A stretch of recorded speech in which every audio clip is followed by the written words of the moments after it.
I spent over $1,500 of my own money to buy every projector on Amazon priced under $100. And today on the hookup, I'm gonna measure their actual performance, put them up head to head with each other, the winner of last year's video, and some more expensive options to make sure that you get the most for your money and the right projector for your needs. Almost exactly a year ago, I made a video showing that the specs listed on the Amazon pages for these cheap projectors are basically just made up, and the reviews can't be trusted because the companies often offer free gifts in return for good reviews. Not only do these listings use the brightness of their LED light source instead of the amount of light that actually reaches the screen, but they often say things like 1080p compatible when the native resolutions are significantly lower than that. However, after just a few minutes of looking around on Amazon, it was obvious that this year you can get a lot more performance for the same amount of money. So armed with the knowledge from my last video, I set out to buy every cheap projector on Amazon with two ground rules. First, the maximum price that I was willing to pay after discounts and coupons was $100, but only for 1080p native projectors, and for 720p projectors the price limit was $70. If the native resolution wasn't listed on the page, then it was automatically disqualified. Second, the projector needed to have at least 50 reviews, because last year the overall winner was from a no-name brand that sold out in less than a week and never came back in stock. So I'm hoping that projectors with at least 50 reviews are established enough to at least get restocked. I also immediately broke those rules to buy the most popular LED projector on Amazon with over 21,500 reviews, even though it doesn't list the native resolution anywhere on the page. I ran these projectors through all the same tests that I would for my reviews of much more expensive projectors, which includes anti-lumen brightness measurements, full-on, full-off contrast ratio, fan noise, power draw, and gaming input lag. And I'll put those numbers on the screen during the head-to-head comparisons. For fun, I also gave each projector an honesty grade for how closely the specs on the product page matched the actual measured values. And the competition order was determined by the amount of money that I paid for each projector after coupons and Amazon discounts. All the footage was recorded on the same camera in manual mode with these settings, and the projectors were set up side by side for a 55-inch screen projecting onto my Vivid Storm fluorizing ambient light rejecting screen. In round one, the $49 QKK went up against the $50 Turwell, and with 3 times the brightness and contrast, it was no contest. And in this round, the QKK earned the title for both the worst performing projector and the most dishonest Amazon listing. Next, the Turwell was up against the winner of last year's video, the Vixing, which I paid $59 for at the time. And although the Vixing did significantly better than the QKK, the slightly greater brightness of the Turwell made the highlights really pop and gave it another win in round 2. Round 3 put the Turwell up against the $59 Aeroon, which in my opinion was less of a close matchup than the Vixing, and the Turwell's superior contrast and brightness were easily visible. In round 4, the Turwell went up against the $60 NICPOW, and this was the closest round yet, with the NICPOW struggling with blues and the Turwell struggling with reds. I ended up giving this round to the NICPOW because I felt it was slightly more color accurate, but it probably could have gone either way. That means that round 5 had the NICPOW up against the $60 VIMGO, and even though the VIMGO definitely should have won this round based on its specs, the lack of contrast and poor black levels made the colors look washed out, and I ultimately preferred the image on the NICPOW. So in round 6, the NICPOW went up against the $68 TMY, and I initially thought this was going to be a blowout when the TMY's contrast test first came up. Because this is the most first option. Unfortunately, the TMY broke my heart when the more vibrant scenes were completely washed out and the only visible colors were from the blue spectrum. It's too washed out. Meaning the NICPOW needed to go on again. That meant that in round 7, the NICPOW was up against the smallest projector in this video, the $70 Yowick, and it wasn't particularly close, with the NICPOW outperforming it in basically every scene. In round 8, the NICPOW went up against the other tiny projector, the $70 SOPU, and to my eye, the SOPU was worse than the Yowick from the previous round, and I thought the SOPU looked pretty washed out and did a poor job with all the red hues. Round 9 had the NICPOW up against the $70 Bexteby, which was not only native 1080p, but also pretty accurately reported its anti-lumen brightness at around 250 lumens. But the Bexteby had 2 problems. First, it has overscan issues, meaning the sides of the screen are significantly cut off, and the contrast and black levels were just terrible. So even though the Bexteby looked good on paper, in actual testing it fell short and the NICPOW needed to move on again. And that made round 10 the NICPOW versus the most popular projector on Amazon, the $77 Awking. And I have to admit, the Awking wasn't nearly as bad as I thought it was going to be based on the listing. The Awking earns high honesty grades for accurately reporting its brightness and even significantly underreporting its contrast. As I said though, the Awking didn't list its native resolution anywhere on the product page, and that's probably because it's low. Based on my testing, I'd suspect it's somewhere around 480p, and you can see that while the image doesn't look terrible, it does look blurry compared to the NICPOW, and that's due to its low native resolution. And that means the NICPOW goes on one more time. So in round 11, the NICPOW went up against the $77 HAP Run, which on paper is better in every way, and in practice that showed through through with a crisp, clear image with good brightness, high contrast, and good black levels without losing color in more saturated scenes. This round was a pretty clear win for the Hap Run. And that means that round 12 was the Hap Run versus the $80 Tanker, and at 1/3 the brightness and contrast, the Tanker didn't stand a chance, and this round was the most lopsided we've seen since round 1. In round 13, the Hap Run went up against the $90 Feb Foxes, and I replayed this round at least 3 times before I finally decided on the Feb Foxes. But looking back at the video, I don't think I agree with my own assessment.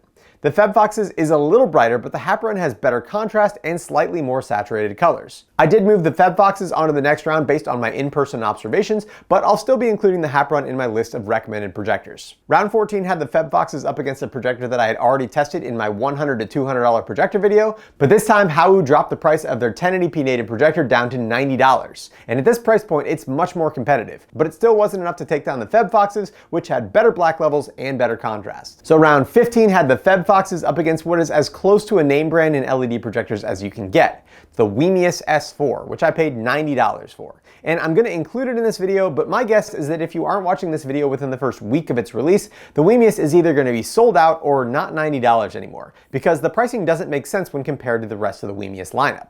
That said, it's really good. It's bright, contrasty, has great focus uniformity, and vibrant colors, making it the easy winner for this round. So last, in round 16, the WIMIUS goes up against the exactly $100 Faltopu, and it was very good, just not nearly as good as the WIMIUS. And again, if the WIMIUS S4 stays under $100 and is in stock, then I don't think there's much question that it has the best picture.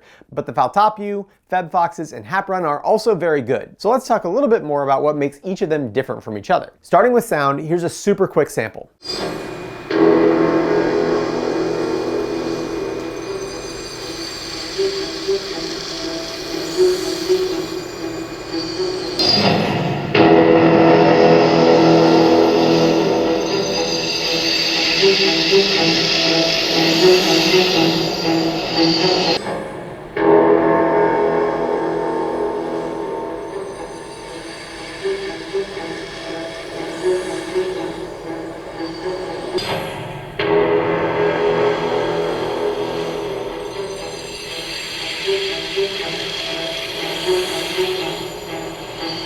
I would say that none of them sound particularly good, but the WIMIUS is definitely the loudest and the Hap Run has the best low end.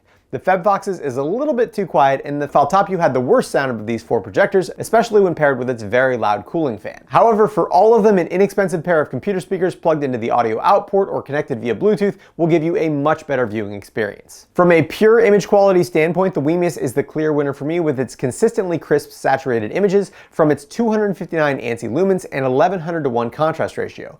But it also draws 129 watts of power, has a pretty loud fan at 46 dB, and if you want to play video games on it, its 45.6 milliseconds of input lag might feel a little bit sloppy. The WIMIUS is also a little bit on the larger side and is meant to be ceiling mounted using a 4-point projector mount, and as a result, it doesn't have a standard 1/4-20 tripod mounting location.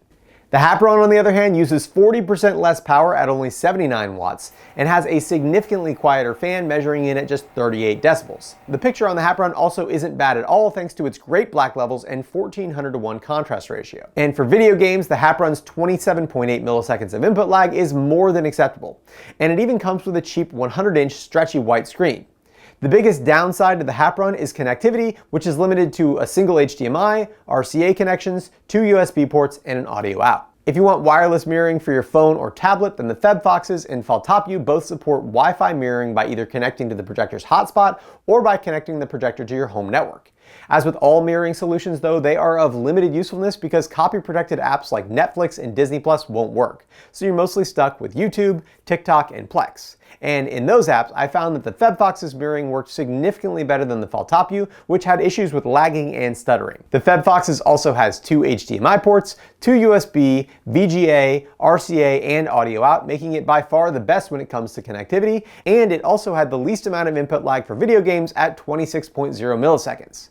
I also like the slide over lens cover and the general form factor of the Feb Foxes, and it comes with a nice zipper carrying case. So to recap, my personal top choice for a portable projector would be the Hap Run due to its smaller size, quieter cooling fan, and lower power draw. If I were going to be mounting a projector permanently on the ceiling and I wanted the absolute best picture quality for the money, I would choose the WIMIUS. And if for some reason I didn't want to use a Chromecast or a Fire TV stick, I would choose the FebFoxes over the Faltapu for a projector with wireless screen mirroring and high connectivity. If you're in the market for the smallest projector possible, the Yowick is better than the Sopu when it comes to focus and black levels, but I suspect that both of the listings are lying about being 1080p native projectors because they both have noticeable screen door effect from low pixel density.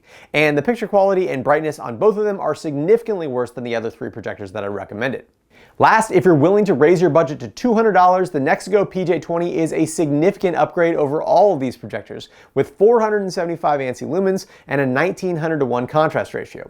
For reference, here is the Nexigo along with the 3 top projectors from this video, projecting onto a $400 100-inch fixed frame 1.5 game projector screen from Silver Ticket in a minimally light controlled room. They certainly all look good, but in my opinion the Nexigo is better by a significant margin, and it probably should be for twice the money. In addition to Amazon links for all the projectors in this video, I've also linked a spreadsheet where I'm keeping a cumulative list of all the projectors and their performance measurements.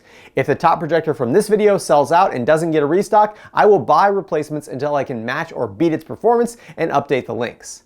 As always, if you found this video helpful, I'd appreciate it if you could use those links because as an Amazon affiliate, I do earn a small commission on the sale at no cost to you. I'd also like to thank all of my awesome patrons over at Patreon for your continued support of my channel, and if you're interested in supporting my channel, please check out the links down in the description. If you enjoyed this video, go ahead and hit that thumbs up button and consider subscribing. And as always, thanks for watching The Hookup.